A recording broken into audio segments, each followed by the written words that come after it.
After returning to my parents' house for childbirth and leaving my home unoccupied, I noticed our savings decreasing through online banking and immediately called my husband, James. "Hey, did you take money out using the debit card I left in the living room?" To my question, James laughed loudly over the phone. Confused and unable to grasp his meaning, James shocked me with his response. "I spent it all for her." "What?" James's laughter only irritated me more. I didn't even want to continue the conversation. However, I opened my mouth to confirm what bothered me the most. "Did you check the name on the debit card?" "Huh?" A few seconds after James's clueless voice, his tone changed drastically to a shriek. I took that as my cue to hang up the phone. Then I called a certain person. "Hello, this is Amelia." Actually, the person on the other end was furious after hearing my story. After the call ended, I gently stroked my belly. "I will absolutely protect the child in my belly. My name is Amelia. I'm a 38-year-old housewife. I was an office worker before getting married, but I resigned when I got pregnant. Given my age, I was careful not to overdo it until the birth. James and I got married when I was 36. Being the eldest daughter, I needed my partner to be adopted into my family, which led to breakups whenever I found a potential partner. After repeating the same cycle and nearly giving up on marriage, I met James at a party a friend dragged me to. James was enthusiastic about being adopted from the start, ready to proceed immediately. Though his eagerness was a bit much for me, I was drawn to James, who expressed his feelings for me. Above all, James's appearance was exactly my type. My parents were charmed by James's eloquence, accepted him as their son-in-law, and even built a house near his workplace for us. I felt blessed by everyone's congratulations on this smoothly progressing marriage, despite my initial hesitations. Considering my age, we planned to adopt a child. However, to our joy, I became pregnant 3 months after our marriage, delighting both our parents and in-laws. Yet, James seemed less thrilled than expected, and his attitude towards our marriage gradually changed since then. James's job allowed for flexible hours, and living nearby meant he usually came home for lunch since we got married. But as my morning sickness worsened, James stopped coming home for lunch and even began coming home later at night. "Has work been busy lately? You've been coming home late. Since you're just at home, you have it easy, right? Got a problem with that?" Whenever I asked out of concern, James only responded with harsh words, making conversation impossible. However, he occasionally brought home flowers, matching glasses, or pair watches as gifts. Though I felt somewhat appeased by these gifts, I appreciated his thoughtfulness. I convinced myself that James must be grumpy because of his busy work schedule. But eventually, he started coming home in the middle of the night, and after a month, the gifts ceased. Not only that, but it became common for him to return home in the early morning. Each time James came home, he would immediately take a shower, drink only coffee, and leave for work. At first, he would ask about my prenatal checkups, but even that stopped, and he seemed annoyed whenever I tried to talk to him. This transformation in James was particularly hard on me, already emotionally unstable from the pregnancy. What hurt the most was the smell of James's clothes in the laundry basket. The smell of a woman's perfume whenever I washed his clothes triggered my morning sickness. Initially, I thought he might have visited places with women for work-related entertainments, but then I realized the perfume scent on James's clothes was always the same. Could it be an affair? Voicing my fears suddenly made the reality sink in, and I trembled in terror. Despite being newlyweds and pregnant, the thought of infidelity was unbelievable. I tried desperately to convince myself it might be a misunderstanding. But that didn't alleviate my anxiety. Gradually becoming paranoid, I found myself unexpectedly bursting into tears or zoning out, feeling increasingly cornered. In my second trimester, I found a letter in the post. It was a credit card demand notice from a company I didn't recognize. When I handed the envelope to James, who returned home late at night, he took it reluctantly, checked the contents, and nonchalantly said, Sorry, can you transfer the payment for this?" "Huh? That's why I'm telling you to pay this off tomorrow," James yelled suddenly, causing me to flinch. Without paying any mind to my reaction, James pushed the credit card bill at me and headed for the shower. I stood there for a moment before coming to my senses and checking the contents of the envelope. $5,000! The amount was so staggering that I couldn't help but exclaim. What on earth was it spent on? Curiosity got the better of me, and I looked at the credit card statement. Listed were names of jewelry and novelty stores, each transaction amounting to $1,000. It could be the money spent on gifts for me. Resignedly, I did as James had said and paid the bill immediately. However, our joint account, being new, didn't have much in it yet. So, I had to pay from my personal account. I really wanted to bill James, but the atmosphere wasn't right to bring it up. And since then, month after month, James kept dumping the credit card payments on me. I meticulously checked and copied each statement. By then, it was clear to me that the money was being spent on another woman, but being pregnant and feeling immobilized, I couldn't bring myself to suggest divorce, holding on to a sliver of hope that he would stop his affairs after the baby was born. However, a shocking truth came to light during a solo shopping trip one day. The day after I saw James's credit card bill.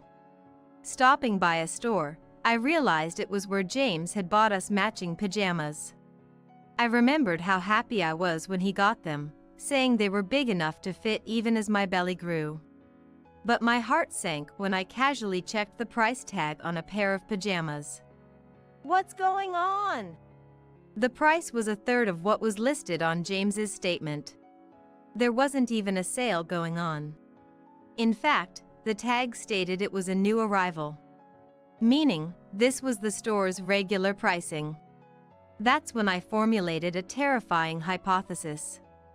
James was having an affair, buying things for his mistress that she liked or wanted, and to avoid suspicion, he'd buy something for me too. A hypothesis so vile that a person with a normal conscience couldn't bear to do it. Thinking back, the gifts never really suited my taste. I assumed they were James's preference, thinking we'd understand each other's tastes over time. Even if the designs were somewhat off for me, I was happy just knowing James had picked them out. But James had betrayed my genuine feelings. That betrayal hurt more than anything, and I was furious.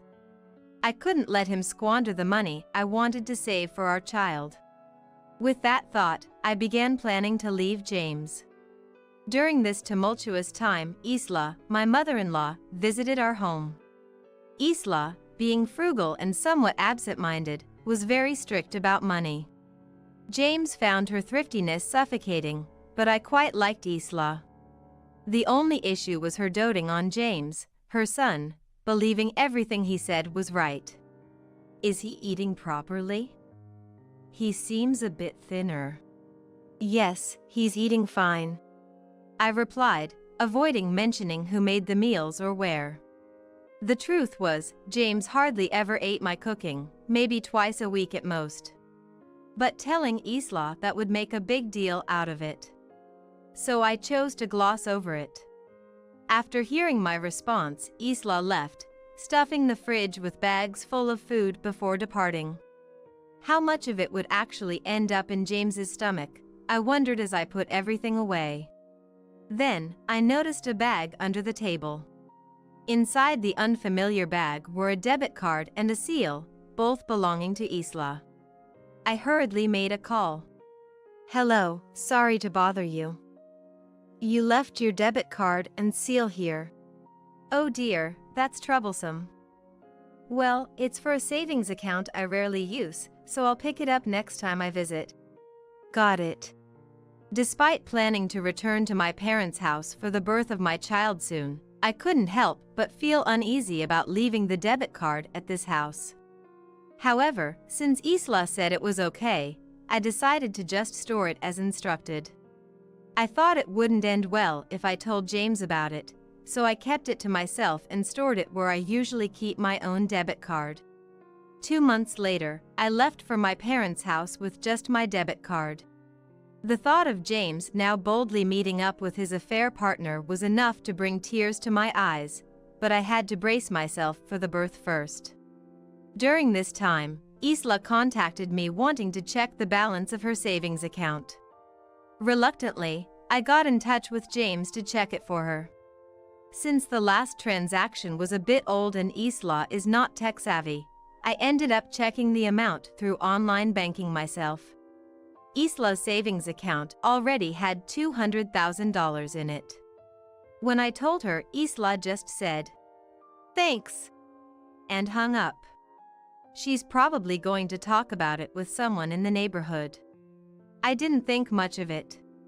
However, a few days later, my fears came true. It started with a phone call. "It looks like the savings account has been canceled. Do you know anything about it?"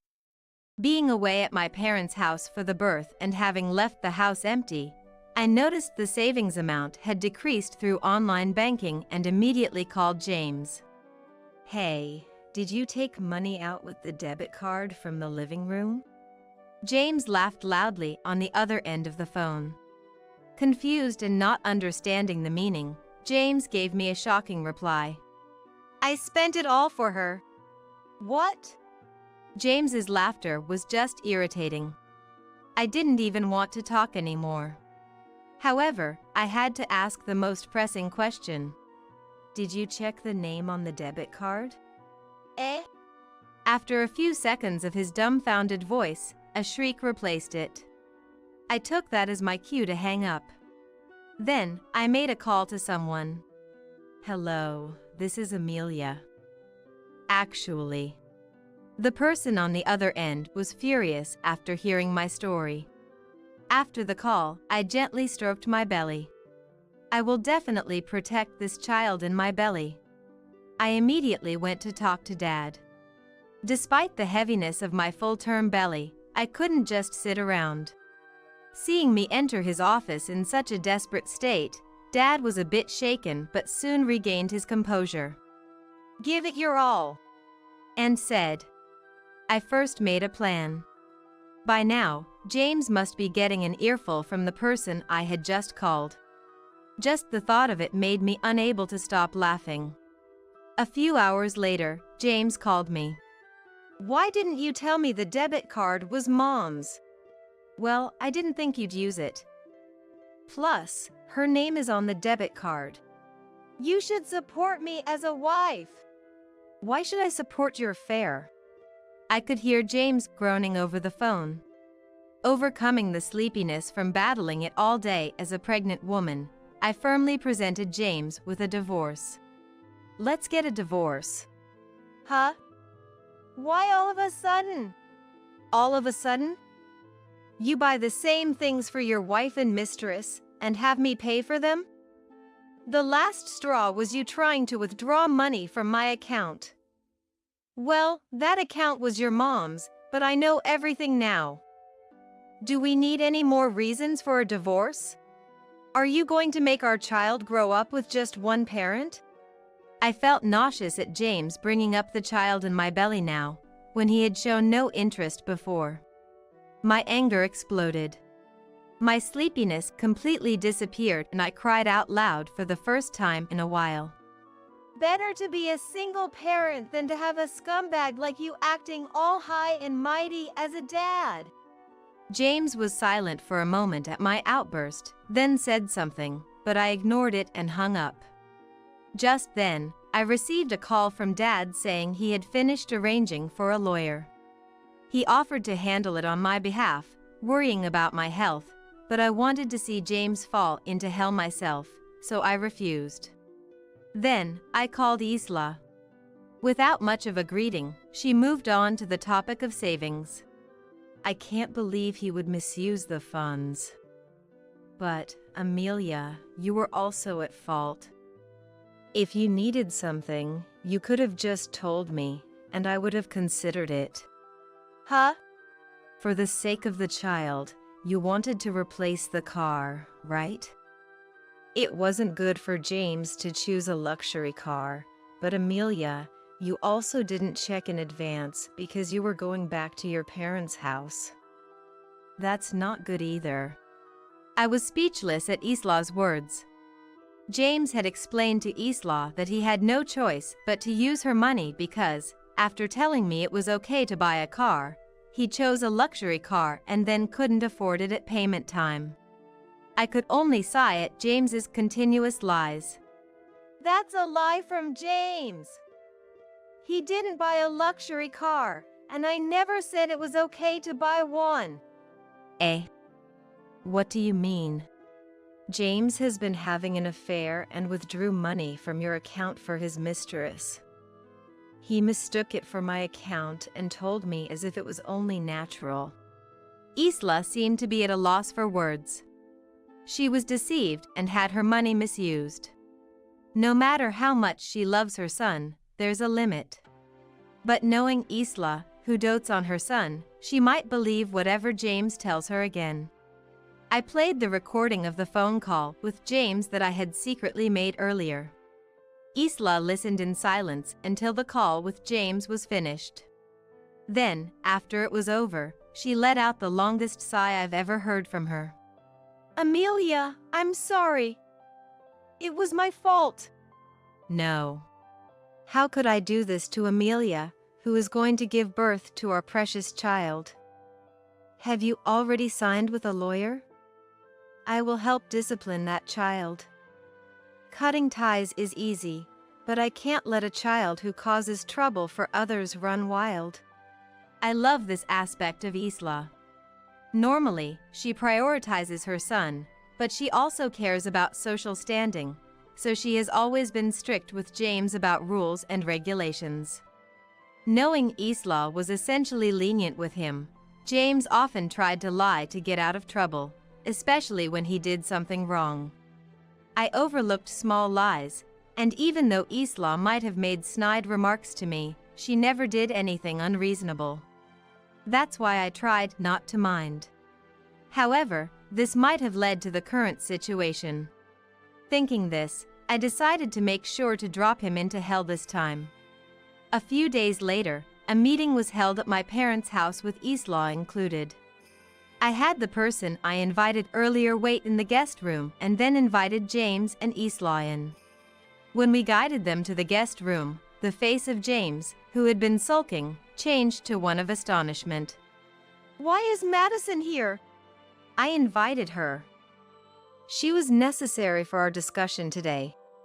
Isla seemed not to understand who the person in front of her was at first, but upon my explanation, realized this was the mistress who had used her savings, and her expression filled with anger. You! How dare you misuse my savings? No, James said it was okay to use it. We went to luxury hotels and enjoyed spas and stuff. Why am I being scolded now? Madison showed no signs of remorse, sitting in her chair with arrogance. I wondered how long her composure would last, smiling inwardly as I seated Isla and James and took my place. Isla was the first to speak. I'm very sorry for what has happened. We would like to proceed as Amelia wishes, so please let us know your preferences. Huh? Why do I have to do what she says? Amelia's the one who got pregnant and frustrated me. I'm the one who should be getting compensation. Be quiet. What? It's the truth, isn't it? James continued to complain even as Isla scolded him, looking no more than a child throwing a tantrum, causing me to sigh. James glared at me, apparently annoyed by my reaction. In the midst of this atmosphere, it was Madison, the mistress, who spoke carelessly. Can I go home? I don't understand why I was suddenly called here. No, you're involved, aren't you? This isn't a place for you to relax, so please listen carefully. I'm busy, though, Madison said, playing with her hair. I tried to maintain a smile despite my irritation. James and Madison, we will be seeking compensation from you. $50,000 from James and $30,000 from Madison. $50,000? That's too much. If you have a complaint, we can take it to court. At the mention of court, James's face slackened. Madison remained unfazed. I was curious about her demeanor, but its meaning would soon become clear. Then, James, good luck paying $80,000. And since I'm pregnant, you'll be taking care of the birth expenses and everything else. What? Pregnant? I wasn't informed. Because I didn't say. Madison's revelation seemed to have caught James off guard. Having somewhat anticipated this from my prior research, I wasn't too surprised. Thinking about the even bigger shock to come, I was, in fact, inwardly smirking. Well, it doesn't matter who pays. I'll be expecting $80,000 from both of you. There's no way we can pay that amount. Don't get ahead of yourself. As James stood up in protest, a satisfying sound echoed. The source of the sound was James's cheek, now reddening. Beside him, Isla was breathing heavily, making it clear she had slapped James. Enough is enough. Mom. Amelia, I'll pay the full amount. Of course, I'll make sure James repays me. I'll also have him pay child support. James was left wide-eyed and frozen at Isla's words. I thanked Isla and delivered the final blow to James. Well, it might be tough, but good luck. Paying back mom and child support, and then your new life with Madison. Raising a child whose father could be anyone, James, you do have your kind moments, don't you? Whose child could be anyone? Didn't you know? Madison, it seems there are a few others.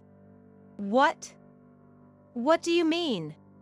James, now standing, raised his voice towards Madison. Madison, thinking she hadn't been caught, looked up at James with a pale face. It's a lie. It's only James for me. And who might these people be? I presented Madison with photos that served as evidence, showing her entering lodging facilities with multiple men. You've been deceiving me? It's not like that. Really. I only love you. How can I believe that? Madison, in tears, pleaded her case in front of an indignant James, but the evidence made her words seem like lies. However, whether James and Madison stayed together or separated was of no interest or concern to me. Well, that's none of my business, so could you please leave the house? Hey, Amelia, wait. Maybe we should reconsider the divorce. The divorce is final. James, looking utterly despondent, was led away by Isla. Madison staggered out behind them. I watched them leave, feeling a sense of liberation. After the divorce, James and Madison didn't end up marrying. The child in Madison's belly was confirmed to be James's through a DNA test, but Madison lost interest in James once his money ran out and decisively left him. Yet, she still demands child support, and James, burdened with repayments to Isla and child support to both me and Madison, has most of his salary drained every month. He's recently started working in road construction to make ends meet. As for Madison, after cutting ties with James, the child is yours. She was extracting child support from multiple men by claiming the child was theirs. However, once it was revealed the child was James's, the men demanded their money back and cut off their support. Now, she lives in an old apartment with her child, juggling part-time jobs to get by. As a fellow mother, I'm concerned for the child. But since it's a consequence of her choices, I don't feel inclined to help. I just hope she stays out of my life from now on. As for me, after that meeting, I gave birth safely. A healthy boy was born. Despite it being my first childbirth, it was a quick delivery that even surprised the attending doctor. Though painful, meeting my child, whom I had carefully nurtured for 10 months, was incredibly joyful, and I vowed to make him happy with all my might.